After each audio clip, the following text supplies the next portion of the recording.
Netflix thinks wrestling fans are retarded. No idea why. Nothing, absolutely nothing about certain fans out there screams oatmeal for brains at all. Goodness me, no. No way, bro. It was plain as day how Netflix feels about wrestling fans last week, when The Rock walked on in, high on his own farts, working on his own hair care range, when the only hair he seems to have left is his eyebrows. And he just pretended last year hadn't happened, that the final boss, a genuinely great angle and heel character, wasn't a big thing. Thanks so much for running the show the past year, Cody. You want to suck the ruck stick first, or should the ruck suck yours? And Cody Rhodes just smiled and played along. Not like the Rock bashed him to a bloody heap, bullied his mother, and went out of his way to destroy Cody's championship dreams or something. Oh no. No, it's totally cool. We're all friends here. Even if this is a work. This is a theory I've heard today. And The Rock is actually playing Cody Rhodes and playing Roman Reigns, and he's still a supervillain. He's about to reveal his true nature again. Okay, that's possible. It's not a stupid theory. Totally makes sense. The problem is, even if that is the case, this angle made Cody Rhodes, the face of the company for reasons I'm still not entirely sure of, look like a weak-willed, spineless softy who will forgive anything if you want to be his friend. He's so upset that Kevin Owens isn't his friend anymore, he will take The Rock as his replacement. The reason I bring this up is because this week's Raw followed a similar trend. As predictable, one-note angles meandered about without much consequence or sense of high stakes. Sheamus versus Ludwig Kaiser. Sheamus is a great wrestler. He was not a great world champ, but he is a hard-grafting, old-school tough guy with a good build and good intensity. His work is hard-hitting and believable, he can function as a face or heel, and you can plop him anywhere on the card, and he seems fairly credible. Ludwig Kaiser, he has talent. He's got funny facial expressions, he's got slick technique on the mat. His character work is okay, it's passable. But the guy is a jobber. He's been Gunther's whipping boy for years, and it's impossible to take him seriously. This match, while these two have some chemistry in the ring, this match has happened way too often over the past year, and it does nothing for either guy. It's boring. It's played out. Sheamus versus Braun Breaker, that's what they were building up towards after the match. Again, they meandered around this last year as well. The match will be good. The young, intense super athlete versus the tough, grizzled veteran. Cool. Decent action, I'm sure. Both guys are good. But the heat and the stakes, they're just not there, even with Sheamus's never-ending odyssey for the Intercontinental title. Damian Priest versus Finn Balor. The feud that never ends. Damian Priest is in his 40s now. It's taken this guy's whole adult life, and then some, to find himself as a talent and performer. Last year, the pieces finally came together after a botch-laden stinkeroo of a world title run. It turns out, funnily enough, this guy can be a cool babyface. He's got a good voice. He talks in an oddly mature, human way for wrestling, and he does really cool moves. He's got a distinctive look as well. The problem is he has this funny anchor attached to him called the Judgment Day. A bunch of undersized mid-carders with enormous heads running around, getting the munchkin treatment from an actual heavyweight twice their size. This Balor feud, it just won't go away. I can't escape it. And Balor himself is a choke artist, in kayfabe, whose thick, regional, County Wicklow accent does not translate to effective, serious heel promos. And I'm not hating. I'm actually of Irish origin myself. But the fact is, he just sounds a bit goofy, let's be real. And on top of that, Finn Balor, his size, it's just laughable in comparison to Damian Priest's. He's got a really good physique. Balor, he could be like an underwear model or something. But for wrestling, he looks small, and he looks fragile in there against actual heavyweights. There is a reason New Japan kept him working with smaller guys in the junior heavyweight division for so many years, and were so hesitant to pull the trigger on him when he finally started working heavyweight matches more often. This feud overall, to sum up, is blah. It started off pretty good. But we've seen it now, thank you. It's time to end. We've seen the supposed final chapter of it a few times now as well. And when you have 3 different endings, none of them have any impact. This is basically the WWE mid-card equivalent of the last half hour of Return of the King. There was some women's match for a new women's mid-card belt. I'm going to call it the HR Championship. No one has asked for these new belts. No one cares. They are quota fillers. They are irrelevant. They are unnecessary. To stuff more of the show with bland women's belts that you are a no-good virgin cuck monster in the mum's basement if you don't pretend they're as good as the men's stuff. Anyways, some Irish chick who thinks she's a peacock or something beat some career jobber who last year complained about being some career jobber, like that would be the way to secure a push. So you know what? As much fun as I've made of Triple Nose over the years, good on him for not bowing to that pressure and keeping her where she belongs, in the land of Jabronieville. Speaking of women's wrestling, Rhea Ripley came on out and talked about, well, basically nothing. Then Nia Snax waddled out, even though she's on SmackDown, I thought. I don't know, I might be wrong. And then Bayley, whose promos are the female equivalent of Drax the Destroyer's stunted, alleged autism in the Guardians of the Galaxy films, also came out. Also from SmackDown. Apparently these rosters, they mean nothing. Even last week, one of the main hooks of the show was a match between 2 SmackDown stars. Anyways, this segment, really boring. Rhea Ripley's okay, sure, but she's very overexposed. And the other 2 are cringe merchants, who never would have been a thing in any of the good eras of WWE. Some will say that Nepo Jax got a lot of heat here. Those people are right, technically. My counter, though, is that it was go-away heat more than anything else. The kind of heat Cac Puny and Butch Sadie's Brocade often get over in the land of dying ratings that is AEW these days. Chad Gable versus Penta. You know, these guys are alright. This is a trolly channel. I trash a lot of this stuff. This wasn't bad. These 2, yeah, they're quite entertaining. And it's going to be very strange for Penta working in a company where selling a Canadian destroyer is preferred. But we'll see how he gets on. We'll see how that goes. The match was fine. Fans like Penta. So those roasting this as WWE making a big thing out of an AEW mid-carder, you can just settle down a little.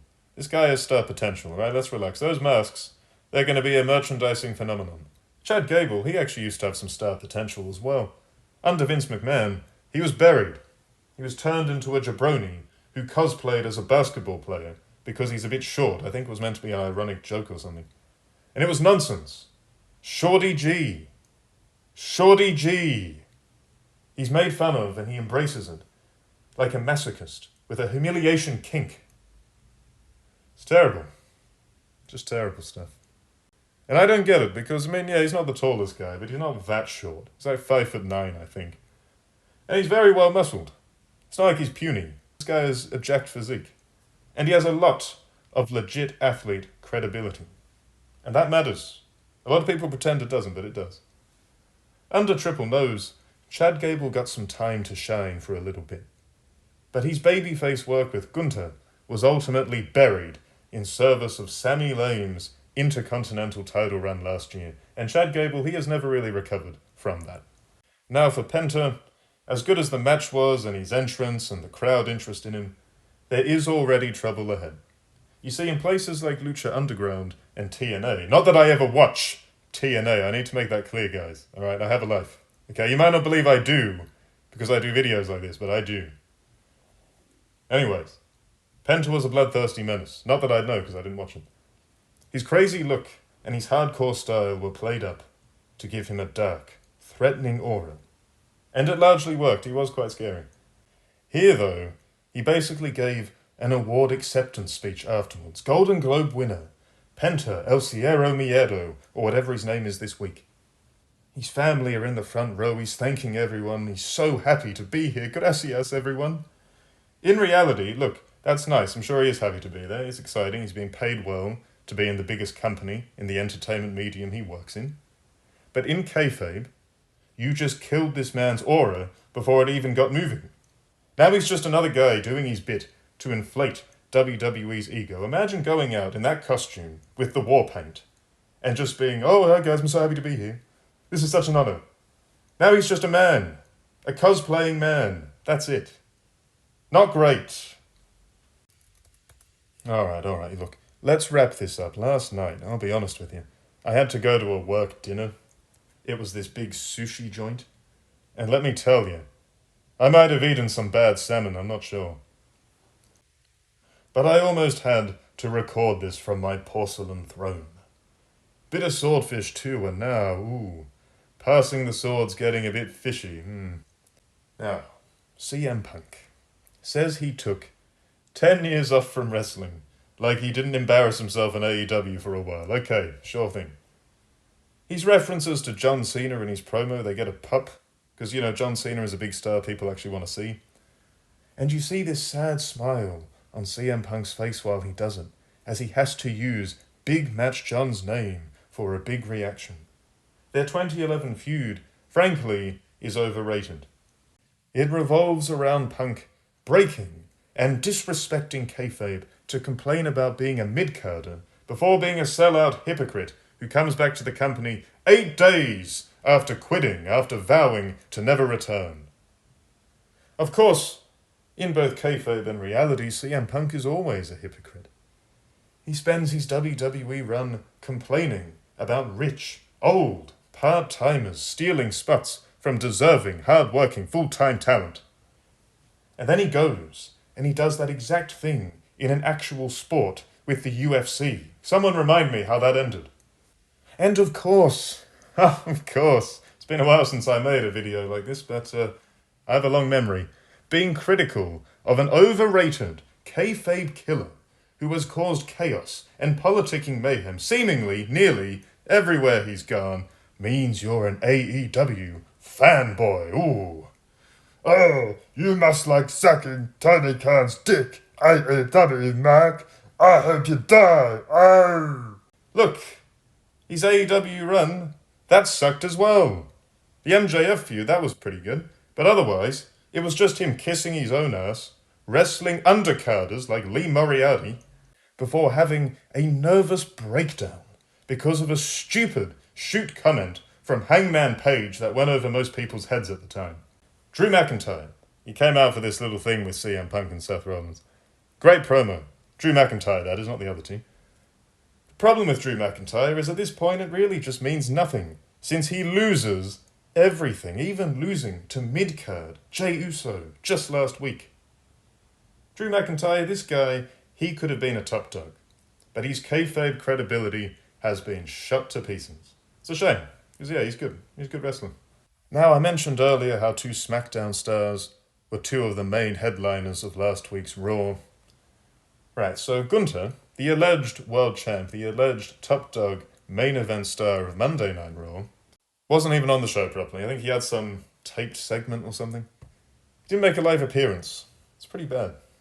The thing with Gunther, good in-ring technique, talented, technical wrestler, throws some stiff shots, right? He's very old school style, it's pretty cool.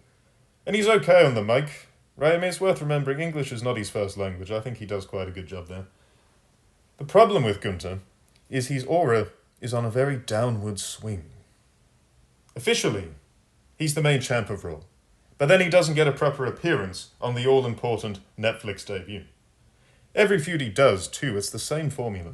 He highlights his challengers' limitations with some somewhat mean promos, before just barely beating them in-ring, normally with a chokehold, after he chops them 100 times. It's getting predictable, and this has been the problem with him as world champ since he won it back at SummerSlam. It's repetitive. None of it's terrible, right? It's not awful. I'm not burying this guy. But it's not great. It's not dynamic. Once you've seen a bit of it, you've seen all of it. And look, physique-wise, this seems like a very odd criticism.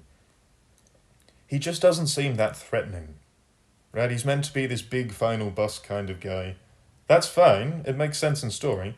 But he's on a roster where there's Braun Strowman, Drew McIntyre, even Bronson Reed.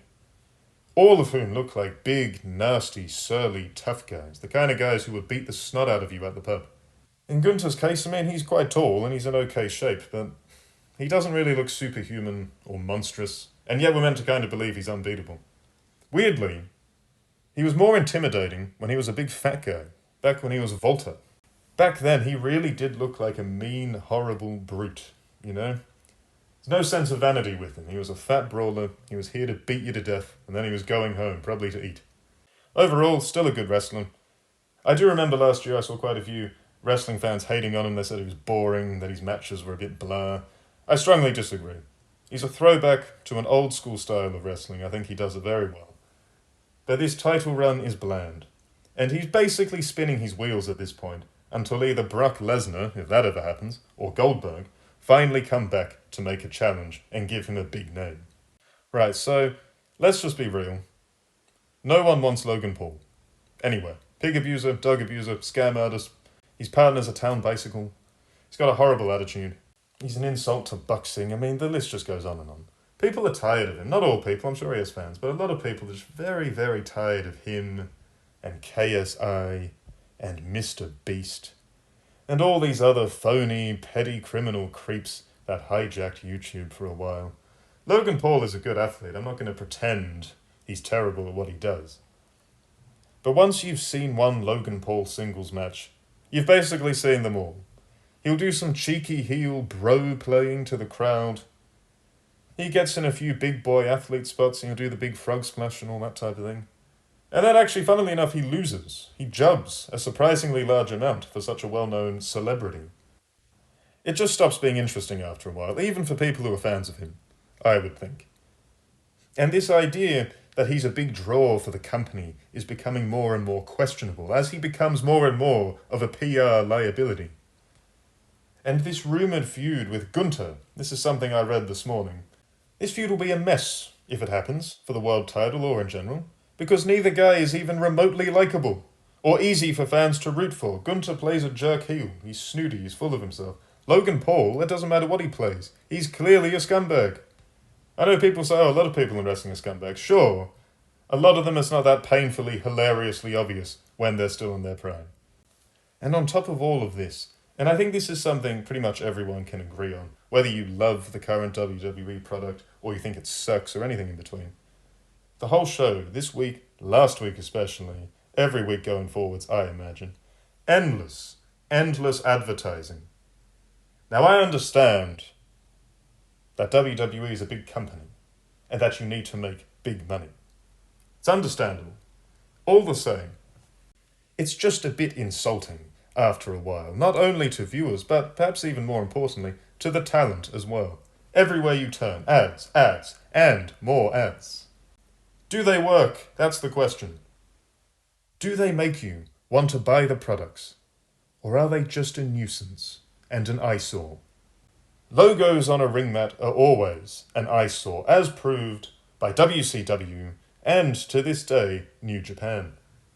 Vince McMahon, say what you will about the guy, he was right when it came to avoiding this kind of thing, in a bid to make the ring and shows look a little more clean and timeless, something he succeeded admirably at doing. But yeah, that was Raw, a bore and a chore. It made me snore.